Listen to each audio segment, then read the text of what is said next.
Hello once again, my friends. Welcome. Come into the fog. I'm Taylor, your casual crypt keeper, and I've got something for you. You know, every single time you come to visit me in the fog, we talk about something freaky. I guess it's because the channel's called Top 5 Scary. I guess that does make sense. But I think we should lighten our load from talking about scary, slimy, drippy stuff every single day. So maybe let's take a look at some memories from our cherished childhood and talk about some fun fan theories from our favorite Disney movies and the fan theories that might just ruin that childhood. Get ready to return some videotapes, because this is going to be the top 5 scary Disney theories that will ruin your childhood. Let me know down below if you have a favorite wild Disney theory or you have a crazy one of your own. The absolute wilder the better. It really does not have to make sense for me to be excited. Let's dive on in. Aladdin and the Apocalypse. As a kid, Aladdin was always one of my absolute favorites of the Disney oeuvre. There was just something about a young man running around the streets stealing bread, trying to survive, that I just thought was the coolest way a guy could live. Flash forward 22 years later, and with the rising inflation in grocery stores, I'm a lot closer to living like Aladdin now than I ever have been. But I might still have a long way off if I want to live just like Aladdin, because according to this dark fan theory, Aladdin takes place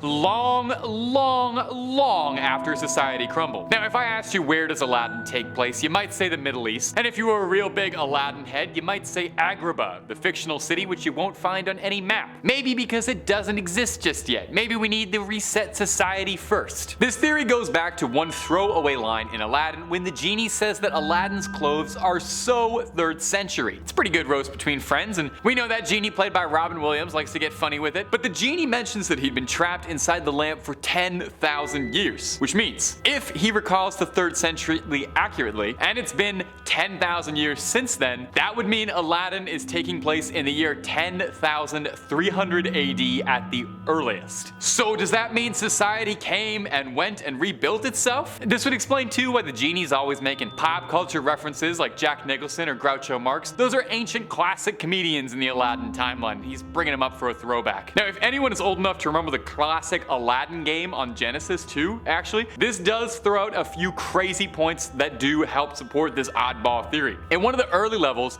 we can see a modern stop sign, clear as day, sticking out of the Arabian sands, possibly a remnant of the old world. Another level in a watery environment shows what looks like an undetonated atomic bomb just chilling in a puddle. I gotta be honest, this is actually starting to win me over. So is it possible that Agrabah takes place after the end? Is the magic carpet really just some space age technology that survived the Great Purge? Or are we just all thinking a bit too much about a movie where a guy makes magic wishes on a lamp? And if you're looking for more wild fan theories, urban legends, cryptids, creepy crawlies, aliens, demons, angels, and oh my, just about everything freaky under the sun, well, Top 5 Scary has you covered and then some. Click through to discover something freaky and stay scared. Number 4, the Cars universe. Cars is one of the weirder Disney properties out there. For some reason, I always had trouble getting into it. I can buy into a world of sentient toys that have a little society, or a world where monsters work 9 to 5 office jobs, or even something as absolutely ridiculous as somebody living in Toronto. But I just have trouble believing in a society of all cars. I don't know why. Maybe it's because I can't imagine what cruel master would populate a world exclusively with cars. It just seems horrendously hurtful to the planet and the environment. And I don't understand why in a world populated exclusively by cars, there's still infrastructure built in to serve humans, like rear view mirrors on the cars, or the fact that there are cars in the car universes that are buses or taxis, implying that they ferry people around. Well, time for another absolute nutter fan theory. Cars takes place in a timeline where humanity lost its place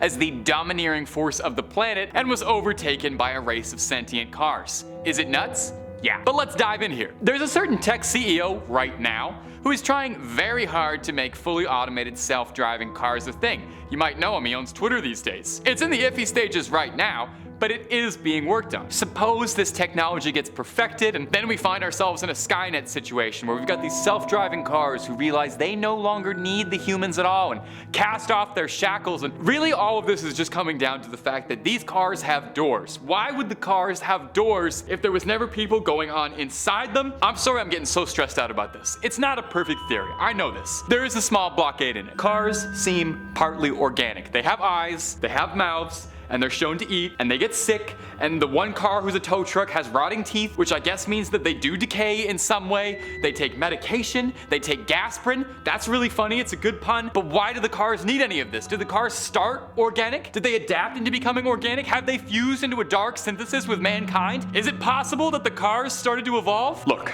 there's wild fan theories, there's going out there, and then there's just accurately telling you about what is happening in the Cars universe. Everything I've told you so far exists in these movies. The Cars universe has so many questions. Who built their buildings? Who built buildings for the cars to live in? I just want to raise one last point about the Cars universe before I have a full-on meltdown. And that's that there's a Pope car, which would imply that cars on some level have a religion, specifically Catholicism, which implies at some point there was a car Jesus, a possible car Son of God. Does this not bother anybody else? Does this not stress anyone else out? I'm gonna move on to the next point, otherwise we will never talk about another point in this video. Number 3, Up. Was it all a dream? Up is probably the saddest film ever released on the Disney brand. Actually, go up, scratch that. Up is probably one of the saddest films ever released under any brand. Well, maybe it's even sadder than we expected.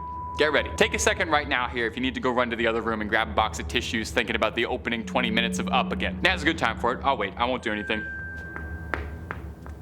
Okay, you back? So this tragic theory posits that all of Up, the fantastical adventure through the sky, Russell the dog, all of that, it was all just the fading dream of Carl, who was slowly passing from this world, ready to be with his wife once again. The theory states that Carl passed peacefully in his sleep when he asked to leave his house, and the whole film is this dying dream. The theory includes that Russell, the adorable junior camper who helps Carl on his journey, is actually a guardian angel of sorts. He's a young angel trying to earn his wings, which he refers to as his Wilderness Explorer badge. He even says at one point he needs to help Carl cross something, and needs to help him cross something? Paradise Falls is pretty easy to make out as a possible allegory for the afterlife and the heavens above, and the whole journey about floating up to the sky to fulfill your wife's wish does have a sort of beautiful passing from this world esoteric vibe to it. I think the only thing keeping me from really getting into this fan theory is that it takes an already heartbreakingly sad film and makes it even needlessly sadder. Carl promised Ellie he would take her to Paradise Falls someday, and I won't let any fan theory take that away from me. I literally started tearing up reading the plot summary for Up writing this video. Don't tell me he didn't actually make it. But still,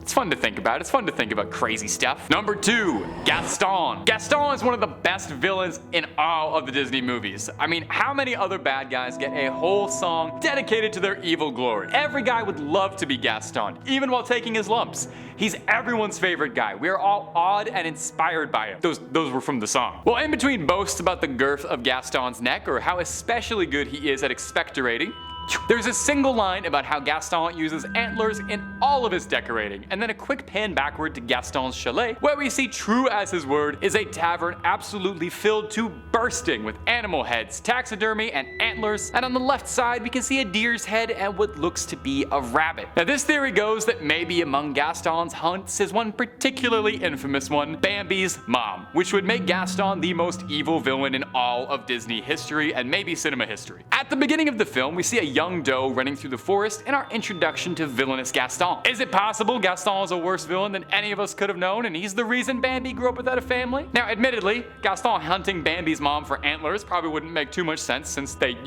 don't have antlers. But among Gaston's many accomplishments, we know for a fact that reading is not one of them. So let's assume he doesn't pick up a lot of nature textbooks. There's not a mountain of evidence for this one. Really, it's more simple and conjecture than anything. But you have to admit, it would work. It flows nicely. Gaston is already a boisterous, loudmouth braggart. Wouldn't it make sense that he'd be the kind of guy to shoot a mama deer just to prove he could? It makes sense that one of Disney's most gloriously bad guys, just a little bit more bad. And we love a bad boy. And no one's badder than Gaston. No one's radder than Gaston. No one hunts the parents of deer like Gaston. I'm sorry, that was just for me. Number 1.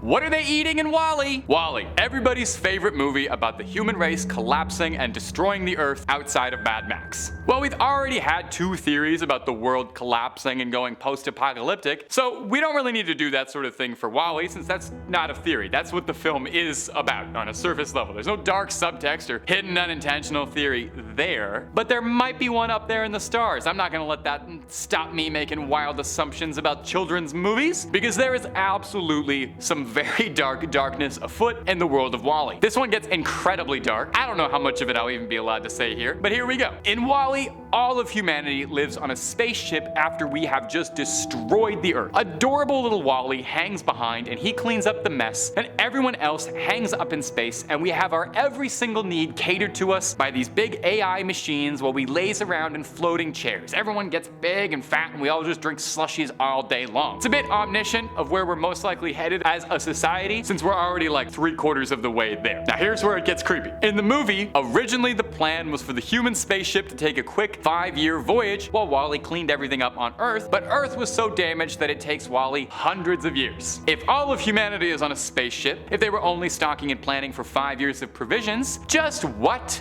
oh what, have they been eating? And just what exactly is inside the smoothies that everyone's drinking? And what happens to people who pass away on the ship? And everything is being run by an omnipotent, uncaring AI whose sole goal is the ultimate survival of the human race at any cost. Now I'm not gonna say anything at all. I'm just gonna put those pieces of evidence on the table, and I'm gonna back away, and I'm gonna let you think about whatever is happening up there, and you tell me if you can ever look at Wally even remotely the same way again. And that's all she wrote, my ghouls and goblins. Thanks so much for watching. Creep on creeping on, and I'll see you in the next one.